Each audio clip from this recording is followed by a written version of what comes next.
Сәлам дуслар. Без бүген борынгы күчмә бабаларыбыздан ук килгән, үзе эчемлек, үзе ашамлык булган бик туклыклы бер ризык әзерлибез. Ул инде күчмә халыкларның барысына да хас әзерләнгән ризык.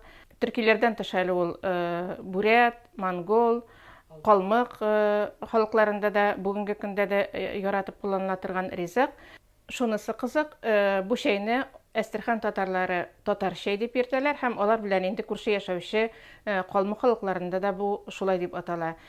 Бу чәй өчен алына менә алар инде гадәттә прессланган чәй алалар. Без инде бу очракта алдык менә шушы үзебезнең чәйебезне ферментланган чәйне, кырлыган чәен. Аны без менә хәзер шушылай су салып кайнауга куябыз. Бер су салып, менә сөт белән бергә кайнауга куябыз. Суыбыз кайнарга чыкканнан соң, без менә шушы сөтне салып, аннан соң тагын кайнатып алачакбыз.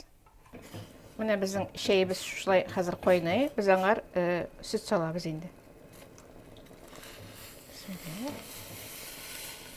Һәм каядыр 5-6 минут тагын кайнатып алабыз.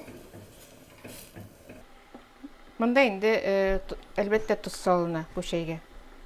Безнең татар чәй менә шушылай әзер булды.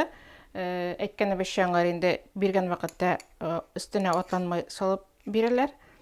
Табынга биргән вакытта һәм инде ул традиция буенча менә бавырсак яки анда ипи белән бирелә.